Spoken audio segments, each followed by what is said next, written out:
I want you to picture a scene. It's August 10th, 1628. Okay, setting the stage. Yeah, and it's a perfectly calm, just beautifully clear Sunday afternoon in Stockholm.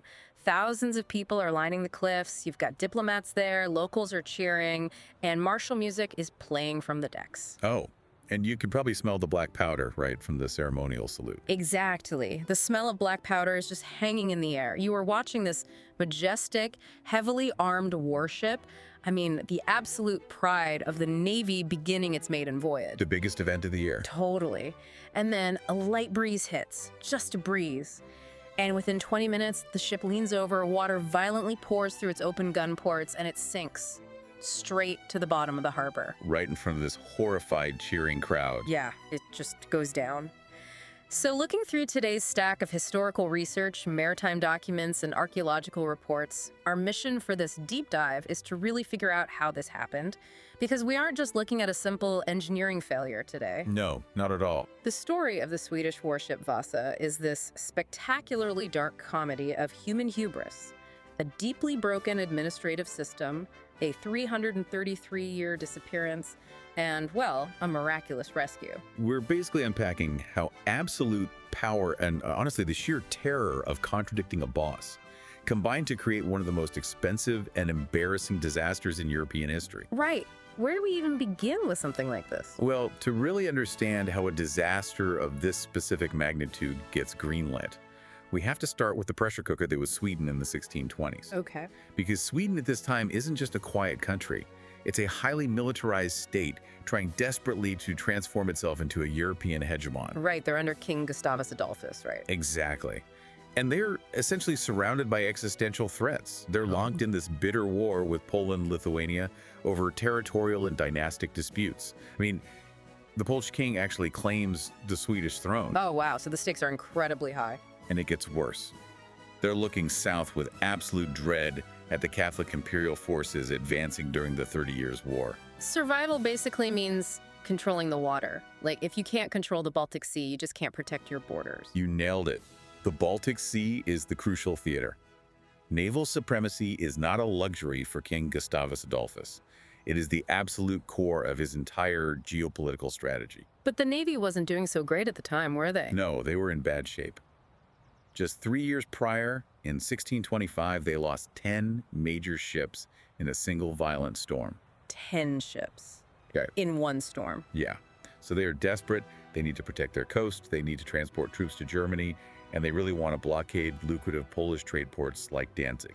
And naval warfare is kind of shifting right around this time, isn't it? It is. The old strategy was to just sail up to an enemy ship, throw grappling hooks, and fight hand-to-hand on the decks. But Gustavus Adolphus wants to change the game. He wants a mobile gun platform. He wants to blow them out of the water from a distance. Exactly. He wants to deliver an overwhelming weight of artillery. So he doesn't just want a replacement ship. He wants the ultimate instrument of Swedish power. I was reading through the king's demands in the sources, and the best way I can picture the impossibility of what he was asking for is with a modern analogy. Oh, I love good analogy. Lay it on me. Okay, imagine you're an automotive engineer. You've been tasked with designing a standard, reliable, compact car. You have the chassis laid out, the blueprints are drawn, you know exactly how the physics will work. You've got a solid plan. But halfway through the build, your boss bursts into the garage and demands that you mount a heavy tank turret on the roof, stretch the chassis by 3 feet, and somehow cram a second engine in there. All without changing the underlying foundation of the car. Exactly. Just make it work somehow. That captures the sheer madness of the design phase perfectly, because the king orders unprecedented firepower for a ship of this size. They're rocking 64 bronze cannons, and the vast majority of them are these incredibly heavy 24-pounders. And to fit all those, they needed what? A double deck? Yeah, this sheer weight of artillery requires a first-of-its-kind, double-enclosed gun deck. No one in Sweden has ever built a ship with 2 full gun decks before. So if the king is demanding a floating fortress, how do the engineers actually execute that? I mean, we are talking about 17th century technology. I assume they couldn't just run this through a computer simulation to see if it would float. They couldn't even run it through a paper simulation. Wait, really? Yeah. This is where the construction chaos at the Skeppsgården shipyard in Stockholm begins.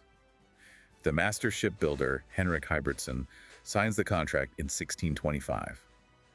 But shipwrights in the 1620s don't use standardized blueprints. What do they use? Instinct. They rely on passed down traditional proportions, and essentially they just keep the design in their heads. They build based on what worked last time. Which is a massive problem when you're building something that has literally never been built before. Exactly. And it gets so much worse. Because Henrik Hybridson, the guy holding this entire master plan in his head, He falls ill and dies, right in the middle of the build. yes, he dies. And he leaves his assistant, Hein Jacobsen, to just figure it out and finish the job. Talk about a nightmare handover. Right. Jacobsen is inheriting a hull that was already laid out for a smaller ship, but now he has to widen it and build it taller to hold all these extra cannons. And he's managing this chaotic multinational workforce, too. You have 400 workers from different countries. Swedes, Finns, Dutchmen, all converging on this shipyard. And they don't all speak the same language or use the same tools. Yeah, that detail from the modern scholarship absolutely blew my mind. When marine archaeologists analyzed the timber hundreds of years later, they found this massive structural mismatch in the wood itself. The ruler problem. Yes. Because there were no standardized measurements, the workers just brought their own tools from their home countries. So the Swedish carpenters were measuring the wood using the Swedish foot, which is 12 inches. Right. But the Dutch carpenters working on the other side of the ship were using the Amsterdam foot, which is 11 inches. It's a 16 millimeter difference per foot. And that compounds over the entire width and length of a 226-foot warship. So the result is that the Vasa is literally built lopsided. It is structurally heavier and thicker on the port side than the starboard side. That asymmetry alone is bad, but it feeds into a much deeper, fatal physics problem, the ballast paradox. Okay, break that down for us. So, to counteract the immense weight of those double gun decks, the 64 bronze cannons, and the 1,200 ornate wooden sculptures the king demanded. Because you have to look terrifying, right? Right, to terrify his enemies.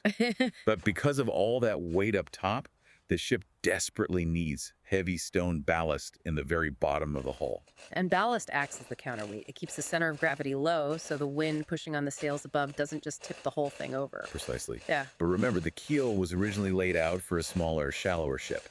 So the belly of the Vasa is too narrow. There simply isn't enough physical room in the hold for the required stone.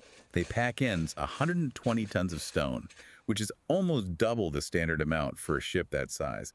But the math still just doesn't work. I was looking at the cross-section diagrams, and they are trapped in a literal design paradox. Because if they add more stone to lower the center of gravity and make it stable, the ship sinks deeper into the water. Yeah.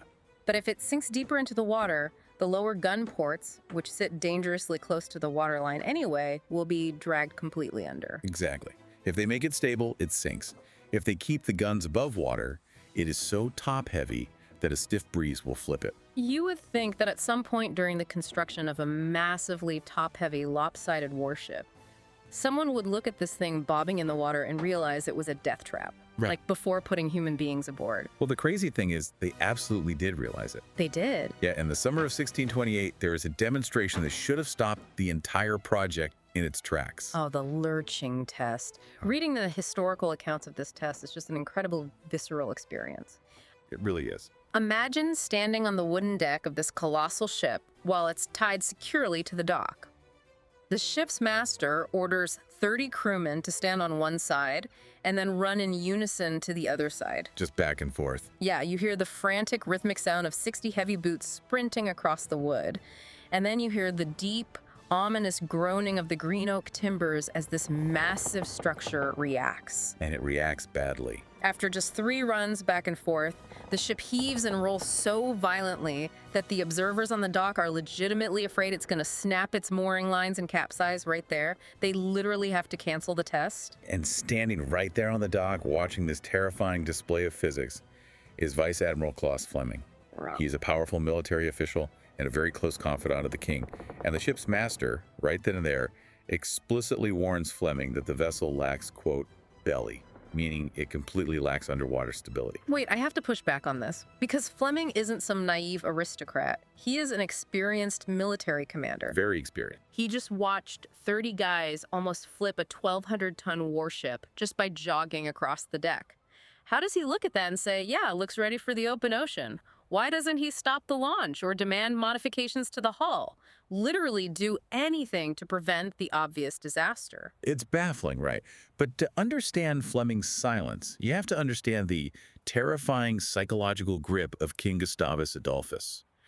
Modern analysts look at this event and call it Vasa Syndrome. Visa syndrome. Yeah, it's a systemic breakdown where technical experts clearly recognize a fatal flaw, but they feel utterly powerless to challenge the momentum of the project or the ego of the leader. If you've ever worked in a corporate environment where everyone in the room knows a major product launch is completely doomed, but nobody wants to be the one to tell the terrifying CEO, Yeah, you understand exactly what happened on this dock in 1628. completely. The king is away in Prussia fighting a brutal, muddy war.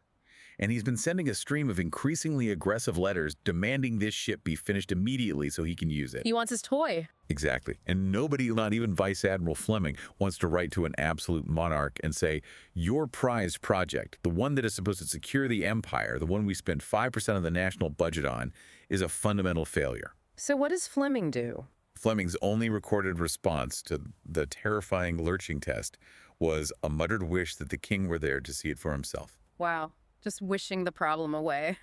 So his silence essentially seals the fate of the ship. The physics haven't changed, but the political reality forces them to untie the ropes. Which brings us to the launch. August 10th, 1628. The maiden voyage. Right. The Vasa is pulled from its mooring below the royal castle, and the wind is so light that the crew actually has to warp the ship along the shoreline, using anchors to physically drag it forward just to get it moving. The atmosphere is entirely festive, though. The cliffs of Sodermalm are packed with cheering crowds. And to impress the diplomats and the citizens, they fire a ceremonial salute from those heavy bronze cannons. And to do that, they have to open the lower gun ports. Which is the fatal mistake. At 4:35 p.m., the ship clears the bluffs and catches a sudden breeze.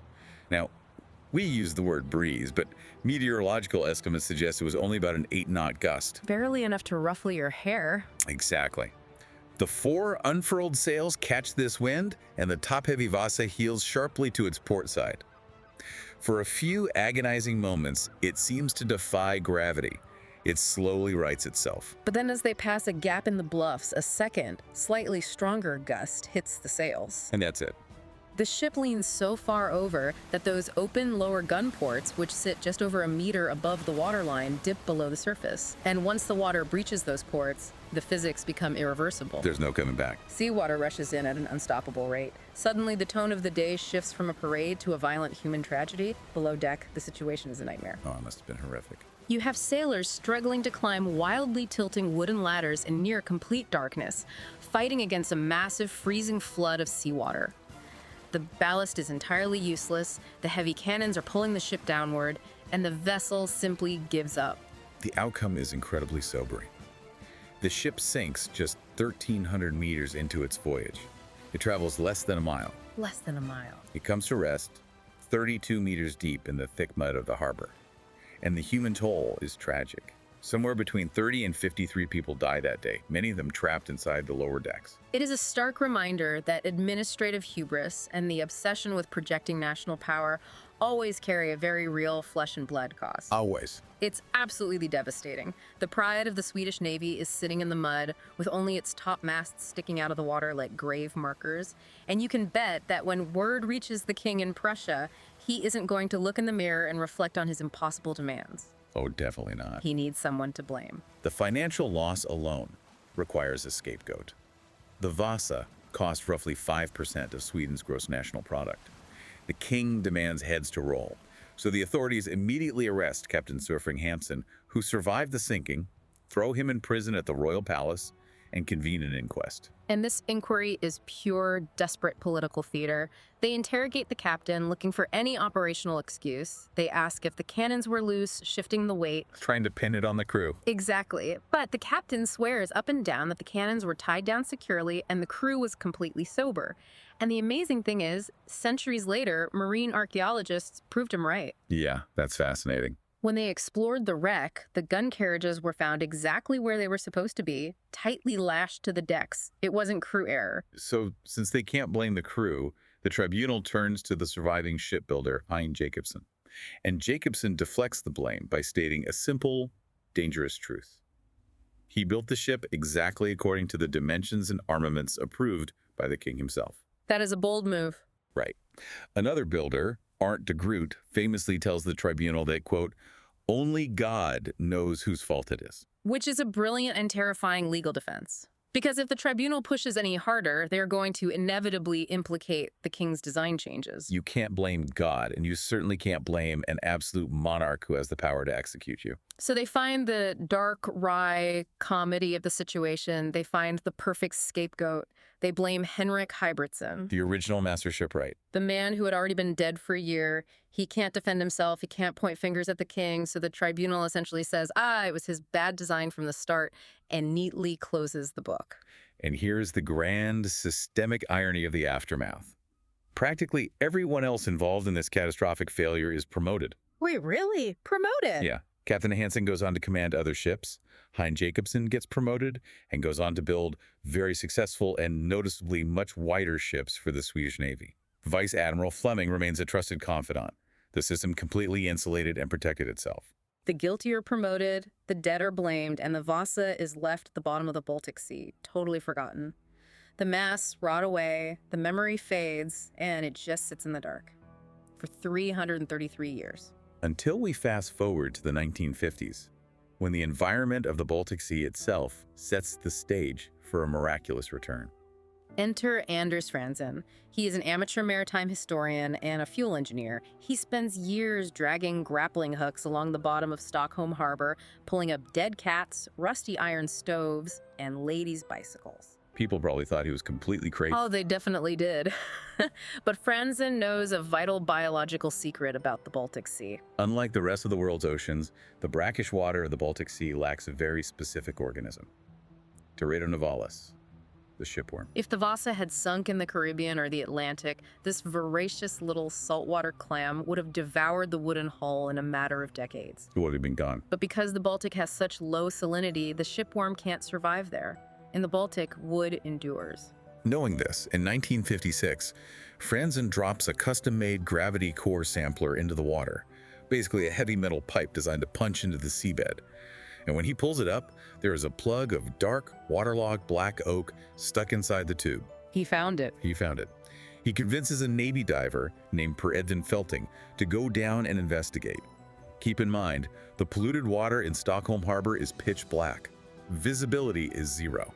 That sounds terrifying. Felting goes down into the freezing mud entirely by touch and feels a massive vertical wooden wall featuring two distinct rows of square gun ports. Finding it is an incredible triumph, but actually raising a 1,200-ton, 300-year-old waterlogged structure without it completely disintegrating is a masterpiece of marine engineering. Oh, the effort was monumental. From 1956 to 1961, divers worked in complete darkness under the constant, terrifying threat of the ship shifting in the mud and crushing them. They used high-pressure water jets to blast 6 tunnels straight through the thick clay underneath the hull. The physical logistics are staggering. They thread heavy steel cables through those hand-blasted tunnels and attach them to 2 massive surface pontoons named Odin and Frigg. Right. They pump the water out of the pontoons, and the resulting buoyancy literally tears the Vasa out of its 300-year-old clay bed. It takes 18 separate, incredibly careful lifting stages over several years to move it into shallower water. And finally, on April 24, 1961, the Vasa breaks the surface of the harbor once again. When we talked about the shipyard in 1628, the sensory experience was the smell of pine tar and fresh sawdust. But when this ship breaks the surface in 1961, the archaeologists are hit with foul-smelling, black, sticky mud and the overwhelming rotten egg stench of hydrogen sulfide gas. Oh, gross. Yeah, but what they find beneath the mud is a perfect time capsule. Over 30,000 preserved artifacts. The level of preservation is just staggering. They find sailors' chests with folded clothes still inside. They find 4,000 copper coins. They find 6 of the original sails, perfectly folded from 1627. That's unbelievable. And soberingly, they find the skeletal remains of the crew, providing invaluable biological insights into the health, diet, and lives of 17th century people. But raising the ship creates a brand new modern battle. I was looking at the chemical reports from the salvage, and I was shocked to realize that bringing the ship into the 20th century air almost destroyed it faster than leaving it in the mud. Chemistry is relentless. While the Vasa was sitting on the seabed, sulfate-reducing bacteria in that polluted harbor water produced hydrogen sulfide, which seeped deep into the cellular structure of the wood. Okay. When the ship was raised, that sulfur was suddenly exposed to oxygen, and there was a catalyst hidden in the wood. The iron ions from the ship's original rusting iron bolts. So you have hydrogen sulfide plus oxygen catalyzed by iron. Exactly, it creates sulfuric acid. The Vasa was literally eating itself from the inside out. The acid attacks the cellulose in the wood, destroying its structural strength. It turns the oak to mush. So the rescue mission never actually ended. Conservators recently had to undertake this massive operation to physically remove and swap out 5,500 original iron bolts, replacing them with high-grade modern stainless steel, just to eliminate the iron catalyst and keep the ship from dissolving into powder. They have to maintain a highly sophisticated climate-controlled environment, too, to constantly manage the humidity and slow down the acid formation. It is a massive, ongoing effort. When we look at the entire journey of the Vasa, from 1628 to today, it stands as a monument to a fascinating contradiction. It really does. It is the ultimate symbol of institutional folly. It shows us exactly what happens when unchecked power ignores the laws of physics, and when experts are too afraid of their bosses to speak the truth. But the wild irony is that the very things that doomed the ship are what saved it for us. The incredibly heavy oak, the top-heavy design that made it sink instantly into that thick, oxygen-starved mud right in a harbor where shipworms can't survive. Those are the exact, incredibly specific conditions that preserved it perfectly.